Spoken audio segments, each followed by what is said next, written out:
Welcome to the Undiscovered Gems podcast, hosted by NBA legend and business powerhouse Charles D. Smith, highlighting today's best and brightest business minds. Hello, world. I'm Charles D. Smith. I am the host, and you are here at Undiscovered Gems. We have a great guest today. Her name is Rebecca Pogonitz. Rebecca is the founder of GOGO Design. She founded it in 2001. And all you entrepreneurs out there know one thing. What do we shoot for? We shoot for our businesses to be self-sufficient. Rebecca has been able to do that. Rebecca, how are you today? I am wonderful. Happy July 4th long weekend. Yes. It's always funny when it's on a Wednesday or Thursday. People got to work at they go to the weekend. Some people take it off, some people don't, but it's a pleasure to be here and an honor. Thank you. Nice to meet you. So, Rebecca, you got this great company. It's self-sufficient, and that's what we all push for. Congratulations. Tell us about GOGO Design. What is it? Well, GOGO Design Group is an interior design firm that specializes in residential interior design that nourishes the soul. That's our goal, is to elevate spaces to a sacred level so that people can truly thrive and heal their mind, body, soul. And that's my mission, believe it or not. And it sounds very wordy, but that's how I've established my niche in this competitive market, is focusing on healing spaces and healing the individuals in the spaces. I am not a professional healer. I'll just say that. However, I've done a lot of inner work and my own type of energy healing. And so I don't always bring it up. It depends on the client. However, really, my approach is, when I first arrive, is to assess the energy and what my clients' needs are, what makes them feel awesome, and what brings them joy. And that's often a question I ask is, what brings you joy? And if they say, I don't know yet, that's the fun of it. I'll say, put on your seatbelt because we're about to go on a joyride. So, that's awesome. The key word that you mentioned is you create a space that nourishes. And I caught that as soon as you said it, because I think about when I'm stressful and I go get a massage, and you walk into the massage room, you got the music, it's dimly lit. It automatically brings you into the presence of relaxation. Mm-hmm. So I'm thinking that's how your spaces are, according to what that person needs. So you're customizing healthy spaces that nourish people for when they walk in the room, they're getting what they want when they walk in. Is that correct? That's absolutely correct. And that's why when you look at my portfolio, every single interior is different from the other. Mm-hmm. Because every single interior reflects the needs of the people who live in the space, whether it's physical needs, emotional needs, lifestyle needs. So that's my uniqueness as a professional interior designer. Well, let's get a bit more into your uniqueness. I always wonder how people come into their own, so to speak, when you have a business and a job, and it's not a business or a job because it's something you love, you're passionate about, and you enjoy doing it. So there's always a pathway for everybody that finds this point in their life. Mm-hmm. What was yours? I mean, you had to go through some obstacles, you had to go through some things that had you arrive to this space. What is it? Talk to us about your path, your journey to get to where you are. It started when I was a toddler. My mom was an art historian who was so passionate about art and even interiors. And from a very, very young age, she would take me to museums and she would show me art. And she wouldn't just show me art. She would teach me how to look at the art and feel the art. And she'd say, look at the expressions of the people. And then she'd tell me the historic contents, because back then it really was about recording history, right? Or recording moments, a family spending time in their living room. And so she taught me how to look all over at the color and the the painters created texture and composition. And I take the concepts of fine art and translate it into interiors, into physicalness. And I do not know how to paint. I'm really bad at drawing. I've taken sketching classes. I paint with physical objects and with color and also abstract concepts, but it all applies. The concepts of interior design is the same as fine art. And that's really how I work. And so I've had a couple clients tell me that it feels like they're living inside a painting. And that just gives me the chills because it just brings me back to my childhood and looking at those paintings with my mom.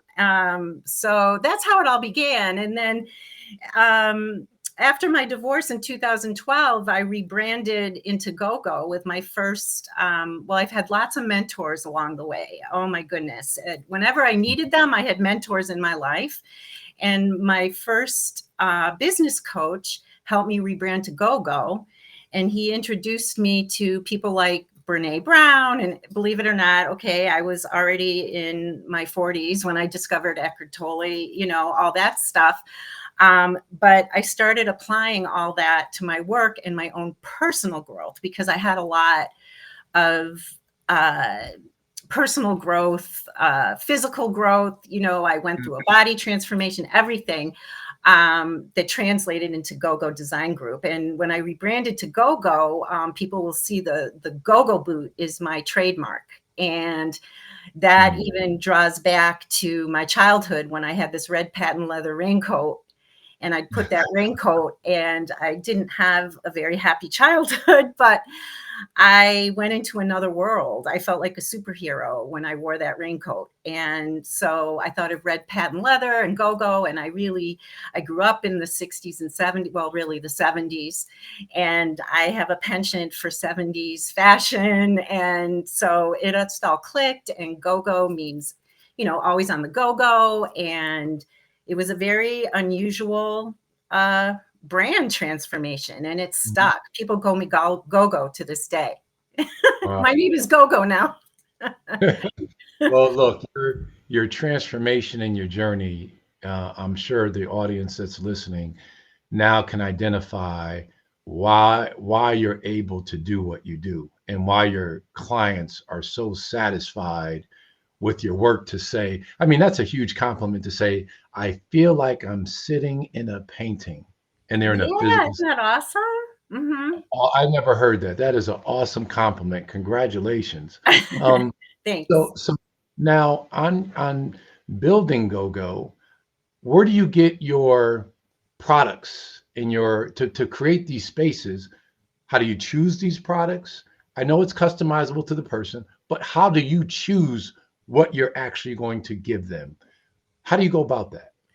Well, as you said, each one is an individual process, but the first thing I do before I go out there is to get to know my client very well and just ask them a ton of questions, ask them to put together inspiration photos, and we pour over them, their likes, their dislikes. Some people are prone to more geometric shapes. Some people are prone to more organic shapes. And then what I do is I create a guiding light, the design style, because most people don't really know what they want. And I help them go through this sense of personal discovery about really what brings them joy. And I have to keep all of that in mind. And so what I do is I keep all of these aspects of my clients' needs and personalities. If they entertain a lot, if they have pets, I need to go to the performance fabrics. And nowadays technology is just fabulous because everything's about comfort and ease. And I have so much at my fingertips. And Chicago is such an awesome place to be in the design build industry. It's a mecca, in my opinion. And just to start with the architecture, you know, when I first came to Chicago, I'm from the East Coast. I became a docent with the Chicago Architecture Foundation because I couldn't believe the architecture. I was so excited and the innovation. So it's very, very an inspiring place to be designing, and the Mart is incredible, and all the fabric. So to answer, it's a long-winded answer, but to answer your question, I have to keep in mind, am I looking for this? Am I looking for that? Or is that too modern? Or is that too traditional? And it's a puzzle. So I'm searching out puzzle pieces, and then we just bring all the pieces together. So it's a little bit complicated. It's, but Understandable, though. Understandable. So talk to us about your as an entrepreneur, you go through many phases, even starting a business.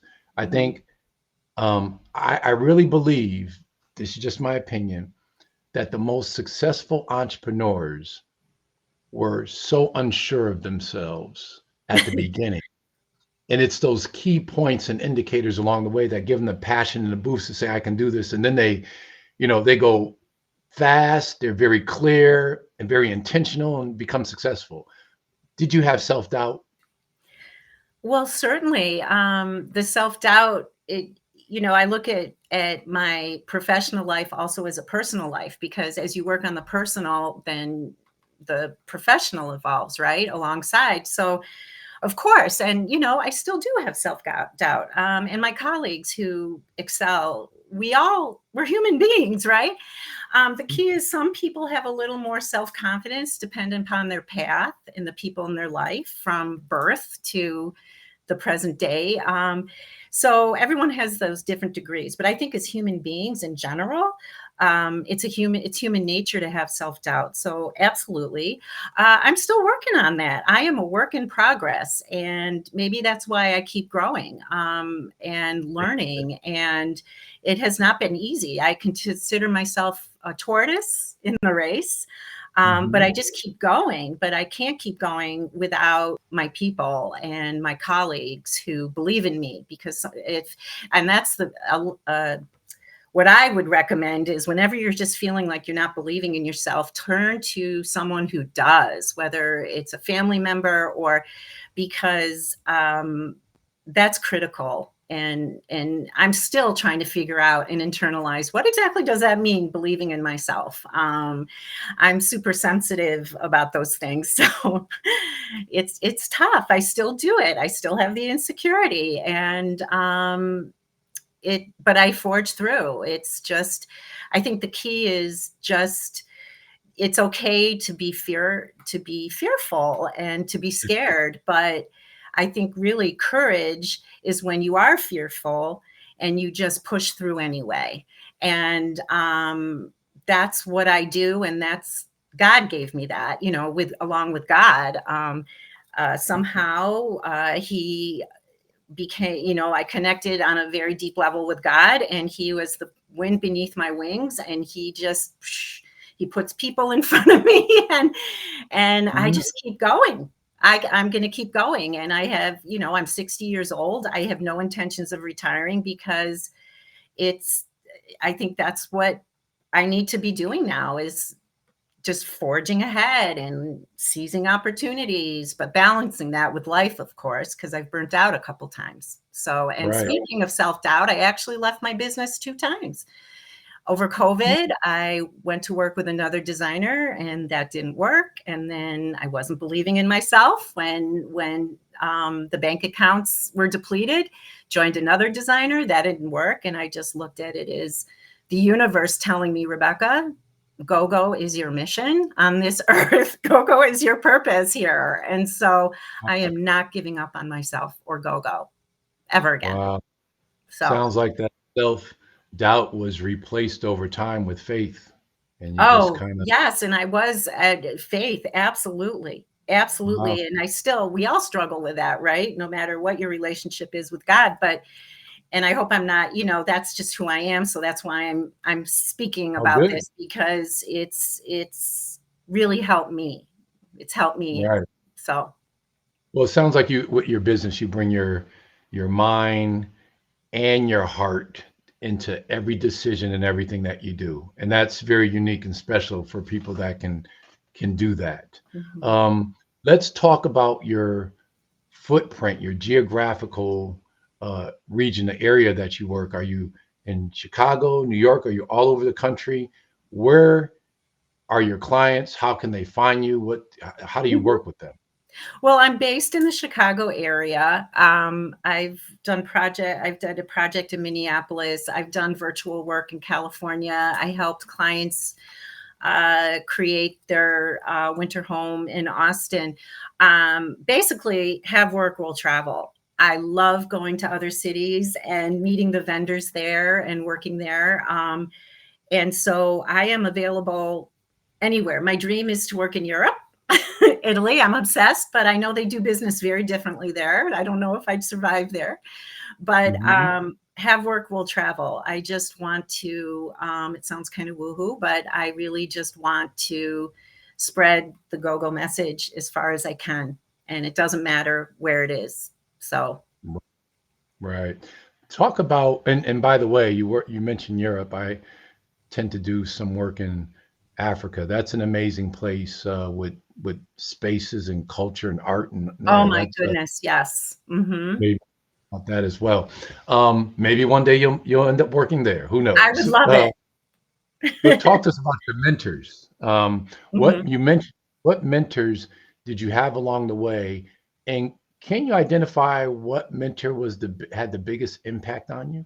Oh my goodness, that's a tough question because I was a different person each way, but I can break it down into my very first mentor, George Burian, who was my Krav Maga coach. And I lost 80 pounds with him. And he was the Really? very first, yeah, and I've put on a few. I'm working with him again though, after not Wow. talking to him because I need to get my mojo back. But he, for the very first time in my life, this was in my late 40s, he was telling me stories about the wolf and what you feed the wolf. And he was just so positive and patient. And it took us a long time to really mold my mind and my body. And then I started Krav Maga. I was terrified, Mm, but I knew he was there. And that changed my life. And I found my inner voice. And so I started becoming a mental health advocate with that.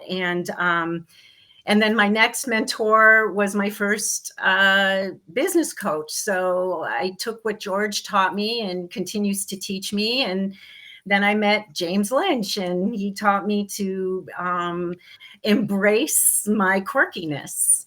And that just because I'm quirky and I'm not like some other designers, that's what makes me special. And I know those are basic concepts, but if you're new to them, um, it's life-changing. And I branded to GOGO with James. And then my next business coach, Wendy Cohen, who is a big visionary and leader in the design build community nationwide. She also believed in me, and I was doing all these videos. No one else was doing video marketing, and she was the wind beneath my wings. She offered me many leadership opportunities in our luxury design build organization, and I transformed again. And I just, those were the three main people in my life, but I'm always searching out mentors, right? That's another key and I would love to mentor. I think giving back, and even though we're always growing, but if I could mentor someone, I would welcome that opportunity. So those were my huge mentors, and each person came into my life at a certain point. right. I've talked to quite a few successful people. When you talk about mentors, the top people have different mentors that fulfill different aspects of their life. So Yeah. you want a mentor with a legal mind, a mentor that's spiritually gifted, a mentor that understands business, just different people that you can go to at any time and get a Oh, yes. wise. And you mentioned Yeah. the spiritual, and I didn't mention Sheila. Oh my goodness. When I was really struggling, when I was married and raising my kids, I was living an Orthodox Jewish lifestyle, and I was just searching. And she really, and then afterwards, I left the community after my divorce to find my own way. And yes, spiritually, and teaching me concepts about God. And then I had just so many people. Well, So The more I hear you, and we only have a 30-minute show, Rebecca, but the more I hear you talk, you keep dropping these nuggets in, you know, I'm hearing so much your life and what you've gone through sounds like a novel or a book because when you just said I lived a Orthodox Jewish life and you left the community, I'm like, you did that too? I mean, I don't want to go down that path. I want to stay on GOGO, but Yeah. you drop so many different things. You know, you mentioned earlier that you go to someone when you have the self-doubt, and it's like a professional athlete or somebody who's an expert in what they do. We Hmm. always need that encouragement, and it's that coach that knows you, that says, okay, stop doing that, you're doing that again, you can do this, go get it done, and you get rejuvenized and Yeah. rejuvenated, you I say. think the best coaches, no matter what it is in athletics or business, therapists, are the ones who have the sixth sense to see Mm, an individual's potential. sure. And thank God I have met these people along the way. Even one of my instructors in design school, who I was going to quit design school. I didn't feel good enough. I was so insecure. And she said to me, which was life changing, Rebecca, some people have strengths that you don't have, and you have strengths that other people don't have. And that seems to also be a common thread through all of my coaches. And she saw Mm, my potential, so I graduated, you know. So it's all about finding those special coaches. Yeah. right. Add those strengths to the differentiating factors that you have in your business. What makes you, some bullet points? What makes you unique and different to other interior designers? What are your differentiating factors that you bring? I'm authentic. I get vulnerable. Um, I'm compassionate. So the first Mm, thing I say is this is a judgment-free zone. I put people at ease. In general, I want to put people at ease because I know what it's like not to be at ease. I'm not saying that other designers don't do this, but this is what I embrace. I live artistically. I am always trying to push the envelope and think about what hasn't been done. So I push my creative envelope all the time, even if it's a project that's a little more universal. That might not be a good fit for me though, that kind of client. But I'd have to say my authenticity, and that's kind of a cliche word, but I really try hard to live as authentically as possible while maintaining a professional uh, demeanor. And mhm, I think that makes me more approachable. So yes, a lot of people are spending so much money. However, they know I empower them to own that decision. So there's mhm, complete peace of mind. And I will not let them settle. mm, And I don't give up on that. And sometimes it gets a little annoying and sometimes I overthink things, but that's that's my goal, is to make mm, sure that people have completely internalized and own, and that's why they don't get tired of their interiors after they hire me, because it's something they love, and I don't go by trends. I don't care. All the magazines are saying what's trending, and clients ask me what's trendy. I don't care. There aren't any trends. It's what makes you happy. If you want to have black and white and jewel tones, and who cares if some people come in and say this is the 80s? Who cares, you know? And it's like I try to empower people to embrace their authenticity. Um, mm. and and to help them get that way. So I think that's what makes me different. Yeah, I think you have to be authentic to get people to be and feel comfortable being vulnerable because it sounds like you need your clients to be vulnerable for them to get what they want in their space. They have to share some Yeah. of those things that they may not share with others, but then at the end of the day, they got what they need in their space because they shared something. Yeah. And this is a very materialistic, image conscious industry and keeping up with the Joneses. And I get it. Some people have that psychological need, and I get it. But if they're not happy, they're going to want to change it again. So I think it's the most economical way is to work with someone who really helps you push your personal envelope and get out of your comfort zone, not just about what you like, but who you are as a person. So if that makes sense. Right. Oh, absolutely. You know, we're slowly coming to a close here. And like I said earlier, Rebecca, you have so much that we could probably discuss and go down many paths. Oh, I love to go deep, but I know not here. I'm a deep diver. Right. So I want you to give our audience your own personal keys to success. You've gone through a lot of different.